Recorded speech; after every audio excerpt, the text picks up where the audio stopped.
Ce sont 81 formations politiques sur une centaine rassemblées au sein du Conseil national de la démocratie qui ont échangé avec le président de la République, le général Brice Clotaire Oligui Nguema, au moment où notre pays s'apprête à écrire une nouvelle page de son histoire. Face au président de la transition, acteurs et animateurs de la vie politique sont venus réaffirmer leur position en faveur du oui pour cette nouvelle loi fondamentale qui ouvre une nouvelle ère, qui trace une trajectoire commune respectueuse des valeurs ancestrales et républicaines, qui garantit les libertés individuelles, les droits et devoirs du citoyen. L'adoption de cette nouvelle constitution ne suscite malheureusement pas l'adhésion de tous. Le président de la République, qui prône l'inclusion et la cohésion, aurait voulu également échanger avec les partisans du non. Mais moi, j'aime discuter même avec ceux qui ne sont pas d'accord.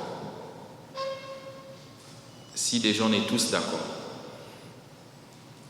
pour ce projet de constitution, donc pourquoi on discute? Pourquoi on échange? Pourquoi on dialogue? Puisqu'on est sur la même voie. J'aurais voulu échanger, comme je le disais aux représentants, amenez-moi tous ces partis, faites venir tous les partis. Le oui et le non ne doivent pas nous diviser, nous sommes des Gabonais. Ce qui compte, c'est la cohésion. Depuis le début, je vous ai dit, je suis quelqu'un d'inclusif. Même s'il a ses idées contradictoires, on peut s'asseoir ensemble et puis échanger. Qu'est-ce qui l'amène à dire non? Et on peut en débattre. Donc, il ne faut pas les exclure. Ils font partie du Conseil national de la démocratie. Il fallait les amener. C'est avec eux qu'on doit discuter. Qu'est-ce qui dérange? Nous étions ensemble le premier jour au 30 août 2023. Il n'y a pas de raison qu'on se sépare à mi-chemin. Pour l'instant, ce n'est pas l'élection de quelqu'un. C'est un document que nous devons voter. Ça ne doit pas nous diviser. Ce projet de constitution est l'expression de la volonté du peuple gabonais au cours du dialogue national inclusif.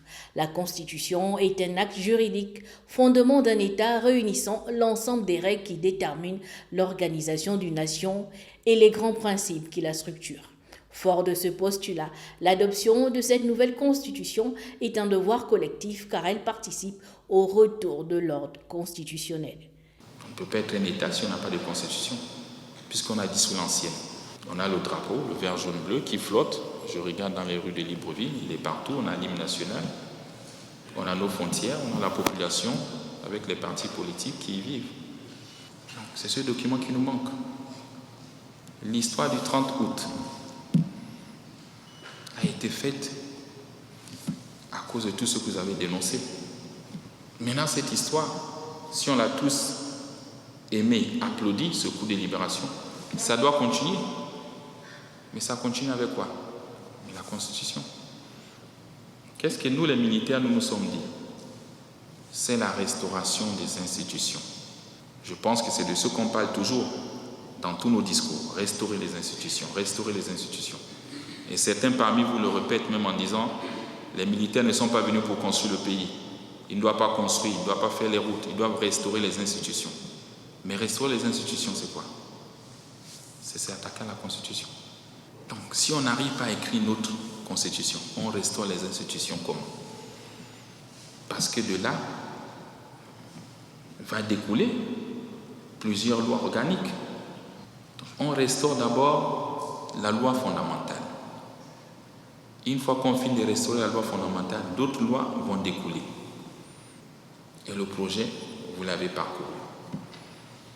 L'échéance est cruciale, le peuple gabonais est appelé aux urnes pour se prononcer en faveur du oui ou du non et de lutter contre l'abstention. Cette nouvelle constitution se base sur des piliers essentiels, liberté fondamentale et respect du pluralisme politique, justice sociale et égalité des chances, limitation stricte des mandats présidentiels, transparence dans la gestion des ressources publiques, entre autres.